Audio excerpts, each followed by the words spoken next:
ನಮ್ಮೂರಲ್ಲಿ ನಮ್ಮ ಆರೋಳಿ ಗ್ರಾಮದಲ್ಲಿ 600 ಓಟ್ ಕೊಟ್ಟಿದ್ದಾರೆ ನಮ್ಮ ಪ್ರತಾಪ್ ಸಿಂಹ ಅವರಿಗೆ. 600 ಓಟ್ ಕೊಟ್ಟವ್ರೆ. 10 ವರ್ಷ ಆಯ್ತು ಅವರು MP ಆಗಿ. ಒಂದು ದಿನ ನಮ್ಮ ಊರಿಗೆ ಬಂದು ಅವರು ಯಾತಿಕೆರೆ ಬಂದು ಏನೋ ಎತ್ತ ಅಂತ ಕೇಳೋಣ ಅಂತ ತೋರಿಸಿ ಸರ್, ನೋಡ್ತೀನಿ. ಒಂದು ಪ್ರೂಫ್ ತೋರಿಸಿ ಸರ್ ನೀವು. ಬಂದು ಅಲ್ಲ ಅಂದರೆ ಇಲ್ಲಿ ನಾವು ಎಲ್ಲ ಜನಾಂಗದವ್ರು ಶಾಂತಿಯುತವಾಗಿದ್ದೀವಿ. ಅವ್ರು ಏನು ಮಾಡ್ತಾರೆ ಅಂತಂದ್ರೆ ಬಂದಾಗ ಜನಾಂಗದವ್ರನ್ನ ಎತ್ತಿ ಕಟ್ತಾರೆ. ಆಮೇಲೆ ಇಲ್ಲಿ ನಾವೆಲ್ಲ SC ಜನಾಂಗದವ್ರು ಇರಪ್ಪ ಒಂದು ನಿಮಿಷ. ಇವತ್ತು ನಾವು SC ಜನಾಂಗದವರೇ ಇರ್ಬೋದು, ಬಟ್ ನಾವು ಇಲ್ಲಿ ಎಲ್ಲ ಜನಾಂಗದವ್ರೇ ಎಲ್ಲ ಜಾತಿಯವ್ರೇ ತುಂಬ ಅನನ್ಯವಾಗಿ ತುಂಬ ಒಳ್ಳೆ ನೀತಿಯಿಂದ ಇದ್ದೀವಿ. ಇವ್ರು ಬಂದಾಗ ಇವ್ರು ಬರ್ತಾರೆ ಏನು ಮಾಡ್ತಾರೆ ಅಂತಂದರೆ ಎಲ್ಲ ಬೇರೆನೆಲ್ಲ ಎತ್ಕಟ್ಟಿ ಸುಮ್ಮನೆ ಅನ್ನೆಸೆಸರಿಯಾಗಿ ನಮ್ಮ ಜನಾಂಗ ನಮ್ಮ ಕೋಮು ಗಲಭೆಗಳನ್ನ ಸೃಷ್ಟಿ ಮಾಡ್ತಾರೆ. ಆಮೇಲೆ ಇಲ್ದೇದನ್ನೆಲ್ಲ ಸೃಷ್ಟಿ ಮಾಡ್ತಾರೆ. ಈಗ ನಾವು ಎಷ್ಟು ನೆಮ್ಮದಿಯಾಗಿ ಎಷ್ಟು ಇದಾಗಿದ್ದೀವಿ ಅಂತಂದರೆ ಅದು ಹೇಳ್ಕೊಳಕ್ಕೆ ಅಸಾಧ್ಯ. ಇವತ್ತು ಇಷ್ಟ ಇಲ್ಲ ಖಂಡಿತ. ಯಾಕಂದರೆ ಅವರು ನಮ್ಮ ಜನಾಂಗದ ವಿರೋಧಿಗಳು. ಅವರು ನಮ್ಮ SC ಜನಾಂಗದ ವಿರೋಧಿಗಳು. ಆಮೇಲೆ ನಮ್ಗೆ ಕೊಡಬಾರ್ದು ತೊಂದರೆಗಳನ್ನೆಲ್ಲ ಕೊಟ್ಟವ್ರೆ, ಮಾಡಬಾರ್ದ ಕೆಲಸಗಳನ್ನೆಲ್ಲ ಮಾಡವ್ರೆ.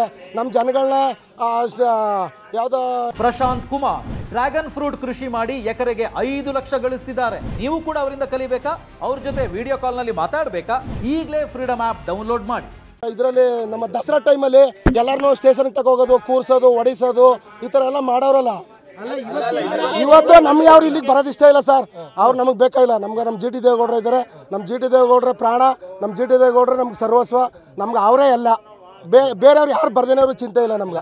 ಅವ್ರು ಇದ್ರೆ ಸಾಕು. ಯಾರ ವಿಷಯಕ್ಕೆ?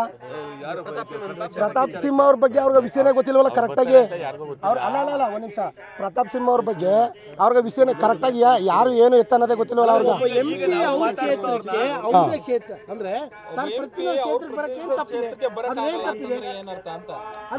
ನೋಡಿ ಸರ್, ನಿಮಗೆ ಬರ್ಬೋದೇನೋ, ನಮಗೆ ಬರ್ಬೇಕಾದ ಅವಶ್ಯಕತೆ ಇಲ್ಲ, ಬೇಕಾಗಿಲ್ಲ ಸರ್ ನಮ್ಗೆ. ರಾಜಕಾರಣ ನಾವೇ ಮಾಡ್ತಾರೆ. ನಾವು ರಾಮನ್ ಭಕ್ತರು ಕಣ್ರಿ, ನಾವು ರಾಮನ್ ಭಕ್ತರು. ಆಮೇಲೆ ರಾಮನ್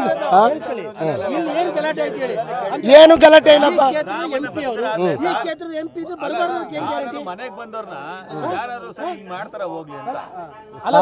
ನೀವು ಕ್ಷೇತ್ರಕ್ಕೆ ಬರಬಾರ್ದು ಅಂತ ಕ್ಷೇತ್ರಕ್ಕೆ ಬಂದಾಗ ಓಟು ಕೆಲಸ ಕಾರ್ಯನ ಮಾಡಿ. ನಮ್ಗೆ ಇಲ್ಲಿಗೆ ಅವಶ್ಯಕತೆ ಇಲ್ಲ, ನಮ್ಗೆ ಬೇಡ. ನಮ್ಗೆ GT ದೇವೇಗೌಡರಿಗೆ ಮಾಡ್ತೀವಿ.